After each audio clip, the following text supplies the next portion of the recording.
തുടർച്ചയായി 2 ദിവസം wireless communication ഉപകരണങ്ങൾ ഉപയോഗിച്ച ഇസ്രയേൽ ചാര സംഘടനയായ മൊസാദ് ലബനയിൽ നടത്തിയ സ്ഫോടന പരമ്പര ലോകത്തെ തന്നെ ഞെട്ടിച്ചിരിക്കുകയാണ്.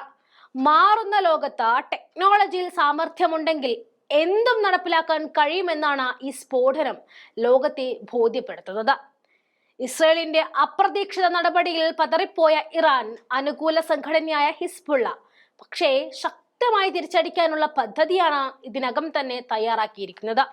പുറത്തുവരുന്ന റിപ്പോർട്ടുകൾ പ്രകാരം ഇസ്രയേൽ പ്രധാനമന്ത്രി ഉൾപ്പെടെയുള്ള ഉന്നതരെ ലക്ഷ്യമിട്ടുകൊണ്ട് നിരവധി ചാവേറുകൾ ഇസ്രയേലിനുള്ളിൽ അവസരം കാത്തിരിക്കുകയാണ്. പ്രധാനമന്ത്രി ബെഞ്ചമിൻ നെതന്യാഹു ഉൾപ്പെടെയുള്ള ഉന്നത ഇസ്രയേൽ ഉദ്യോഗസ്ഥരെ വരെ വധിക്കാനുള്ള ഇറാനിയൻ ഗൂഢാലോചനയിൽ പങ്കെടുത്തു എന്നാരോപിച്ചുകൊണ്ട് ഒരു ജൂതനെ ഇസ്രയേൽ ഏജൻസികൾ അറസ്റ്റ് ചെയ്തതോടെയാണ് ഈ ഞെട്ടിക്കുന്ന വിവരം പുറത്തു വന്നിരിക്കുന്നത്. പ്രധാനമന്ത്രിയെ വരെ വധിക്കാൻ ജൂതന്മാരെ ഉൾപ്പെടെ രംഗത്തിറക്കാൻ ഇറാൻ ഏജൻസികൾക്ക് കഴിഞ്ഞത് ഇസ്രയേൽ ഭരണകൂടത്തെ മാത്രമല്ല അമേരിക്കയെയും അമ്പരപ്പിച്ചിട്ടുണ്ട്. ഇസ്രയേൽ പൗരനായ 73-കാരനെ കഴിഞ്ഞ ദിവസമായിരുന്നു ഇസ്രയേൽ സുരക്ഷാ ഏജൻസി അറസ്റ്റ് ചെയ്തിരുന്നെങ്കിലും ഇപ്പോഴാണ് ഈ വിവരം പോലീസും ഇസ്രയേൽ സുരക്ഷാ ഏജൻസിയും സ്ഥിരീകരിച്ചിരിക്കുന്നത്. ആഷ്കലോണിലെ താമസക്കാരനായ ഈ ജൂതൻ 2 തവണയാണ് ഇറാനിൽ പോയി ഒരു ഇറാനിയൻ ഏജൻസിയായി പ്രവർത്തിക്കാൻ പണം സ്വീകരിച്ചതായും അന്വേഷണ ഉദ്യോഗസ്ഥർ വെളിപ്പെടുത്തുന്നുണ്ട്. ഇയാൾ തുർക്കിയിൽ ദീർഘകാലം താമസിച്ചിരുന്നതായിട്ടും തുർക്കി ഇറാനിയൻ പൗരന്മാരുടെ ബിസിനസ് സാമൂഹിക ബന്ധങ്ങൾ ഉണ്ടായിരുന്നുവെന്നും ഇസ്രയേൽ അധികൃതർ ചൂണ്ടിക്കാട്ടുന്നുണ്ട്. ഇറാനിയൻ സുരക്ഷാ ഉദ്യോഗസ്ഥരുമായി ഇസ്രയേലിയൻ പൗരൻ കൂടിക്കാഴ്ച നടത്തിയതോടെയാണ് ഇയാൾക്ക് ചുമതലകൾ നൽകപ്പെട്ടിരുന്നതത്രേ. അന്ന് മുതൽ നിശ്ചിത സ്ഥലങ്ങളിൽ പണവും ആയുധങ്ങളും എത്തിക്കുക, രഹസ്യ അന്വേഷണ വിവരങ്ങൾ ശേഖരിക്കുക, ഇസ്രയേൽ പൗരന്മാരെ സ്വാധീനിക്കുക തുടങ്ങിയ അസൈൻമെന്റുകൾ ഇപ്പോൾ പിടിയിലായ ഈ ഇസ്രയേൽ പൗരന് ഇറാൻ ഏജൻസികൾ നൽകിയിരുന്നു എന്നാണ് ഇസ്രയേൽ ആരോപിക്കുന്നത്. ഓഗസ്റ്റിൽ ഇയാൾ 2ാമതും ഇറാനിലേക്ക് പോയി അവിടെ നെതന്യാഹു, ഇസ്രയേൽ പ്രതിരോധ മന്ത്രി യോവ് ഗാലന്റ്, ഷിൻ ബെറ്റ് മേധാവി റോണൻ ബാർ എന്നിവർക്കെതിരായ നീക്കങ്ങൾക്ക് സഹായിക്കാൻ പ്രത്യേക ചുമതല നൽകിയതാണ് ഇസ്രയേൽ സുരക്ഷാ സമിതി കണ്ടെത്തിയിരിക്കുന്നത്. ഇസ്രയേൽ പുറത്തുവിട്ട വിവരങ്ങൾ അനുസരിച്ച് അറസ്റ്റിലായ ഇസ്രയേൽ പൗരൻ ഉന്നതരെ വധിക്കുവാനുള്ള സഹായത്തിനായി മുൻകൂറായി തന്നെ $1 മില്യൺ ആവശ്യപ്പെട്ടുവെങ്കിലും ഇത് തുടക്കത്തിൽ തന്നെ നൽകാതെ യോഗങ്ങളിൽ പങ്കെടുക്കുന്നതിന് മാത്രമായി €5000 ആണ് ഇറാൻ നൽകിയതെന്നാണ് വ്യക്തമാക്കിയിരിക്കുന്നത്. ഇസ്രയേൽ തങ്ങളുടെ ഒരു പൗരൻ തന്നെ ചാരനായി മാറിയെന്ന് തുറന്നു സമ്മതിക്കുമ്പോൾ അത് ഉയർത്തുന്ന ആശങ്കയും സുരക്ഷാ ഭീഷണിയും വലുതു തന്നെയാണ്.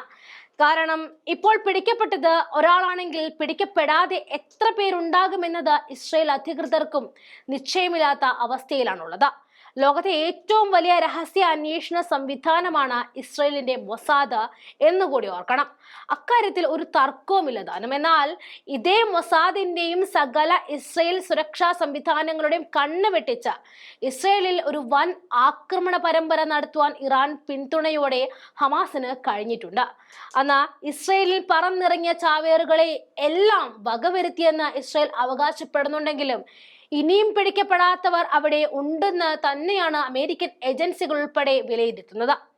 ഇപ്പോൾ ചാരപ്രവർത്തനത്തിന് പിടികൂടപ്പെട്ട ഇസ്രയേൽ പൗരനെ പോലും ഇസ്രയേലിനകത്തുള്ള ഓപ്പറേഷന് സഹായം ചെയ്തു നൽകാൻ മാത്രമാണ് ഇറാൻ ഏജൻസികൾ ചുമതലപ്പെടുത്തിയിരിക്കുന്നത്.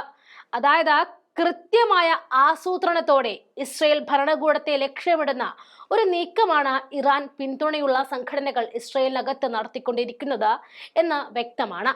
വയർലെസ് കമ്മ്യൂണിക്കേഷൻ ഉപകരണങ്ങൾ ഉപയോഗിച്ച് ലബനയിൽ നടത്തിയ സ്ഫോടന പരമ്പരയ്ക്ക് ഇസ്രയേലിനകത്ത് തന്നെ വലിയ സ്ഫോടന പരമ്പര നടത്തി തിരിച്ചടി നൽകുവാനാണ് ഇറാൻ അനുകൂല സംഘടനകൾ ശ്രമിക്കുന്നത് എന്നാണ് അമേരിക്ക ഉൾപ്പെടെയുള്ളവർ സംശയിക്കുന്നത്. അതുകൊണ്ട് തന്നെ അതീവ ജാഗ്രത പാലിക്കാൻ ഇസ്രയേൽ ഭരണകൂടത്തിനോടും അമേരിക്ക ആവശ്യപ്പെട്ടു വരികയാണ്. പുതിയ സാഹചര്യത്തിൽ ഇസ്രയേൽ പ്രധാനമന്ത്രി ഉൾപ്പെടെയുള്ളവരുടെ സുരക്ഷ 2 ഇരട്ടിയിലധികമാണ് വർദ്ധിപ്പിച്ചിരിക്കുന്നത്. 2023 ഒക്ടോബറിൽ ഇസ്രയേലിന് നേരെ നടന്ന ഹമാസിന്റെ മിന്നൽ ആക്രമണത്തിൽ തുടങ്ങിയ സംഘർഷമാണ് ഇപ്പോൾ സകല പരിധികളും ലംഘിച്ച വലിയ സംഘർഷമായി മാറി നിൽക്കുന്നത്. ഇസ്രയേലിന്റെ തിരിച്ചടിയിൽ 1,00,000-ഓളം പാലസ്തീനികളാണ് കൊല്ലപ്പെട്ടിരിക്കുന്നത്. അതിനിടെ ഹമാസിന്റെ രാഷ്ട്രീയ തലവൻ ഇസ്മയിൽ ഹനിയെ കഴിഞ്ഞ ജൂലൈയിലായിരുന്നു ഇറാനിൽ വെച്ച ഇസ്രയേൽ കൊലപ്പെടുത്തുകയും ചെയ്തത്. ഇതിനെതിരെ ഇറാൻ പ്രഖ്യാപിച്ച പ്രതികാരം ഇതുവരെയും സംഭവിച്ചിട്ടില്ല. ഉചിതമായ സമയത്ത് കനത്ത തിരിച്ചടി നൽകുവാനാണ് ഇറാൻ തീരുമാനിച്ചിരിക്കുന്നത്. ഇതിനിടെയാണ് ഹിസബുള്ള കമാൻഡറെ വധിച്ചതിന് പ്രതികാരമായി ഇസ്രയേലിന് നേരെ ഹിസബുള്ളയും നിരവധി ആക്രമണങ്ങളും നടത്തിയത്. ഇറാന്റെ ഒപ്പം ചേർന്ന് വലിയ ആക്രമണത്തിന് അവർ തയ്യാറെടുക്കുന്നതിനിടയിലാണ് ഇപ്പോൾ ലബനിയിൽ പൊട്ടിത്തെറി ഉണ്ടായിരിക്കുന്നതും. സ്ഫോടക വസ്തുക്കൾ ഘടിപ്പിച്ച വാർത്താ വിനിമയ ഉപാധികൾ ഉപയോഗിച്ചുള്ള ഈ ആക്രമണം ഇസ്രയേൽ രഹസ്യാന്വേഷണ വിഭാഗം 15 വർഷങ്ങൾ മുൻപേ പദ്ധതിയിട്ടു എന്നാണ് അമേരിക്കൻ വൃത്തങ്ങൾ ഉദ്ധരിച്ച് അന്താരാഷ്ട്ര മാധ്യമമായ ABC ന്യൂസ് വരെ റിപ്പോർട്ട് ചെയ്യുന്നത്. കുറഞ്ഞത് 15 വർഷമായി ഹിസബുള്ള ഉപയോഗിക്കുന്ന ഇലക്ട്രോണിക് ഉപകരണങ്ങളിൽ ഇപ്പോൾ നടന്ന കൂട്ടസ്ഫോടനങ്ങളുടെ മാതൃകയിൽ ഒരു ഓപ്പറേഷൻ നടത്തുവാൻ ഇസ്രയേൽ രഹസ്യാന്വേഷണ ഏജൻസി ആലോചിച്ചിരുന്നതായിട്ടും അമേരിക്കൻ രഹസ്യാന്വേഷണ വൃത്തങ്ങൾ ABC ന്യൂസിനോട് പറഞ്ഞതായിട്ടും അവർ എടുത്തു പറഞ്ഞിട്ടുണ്ട്.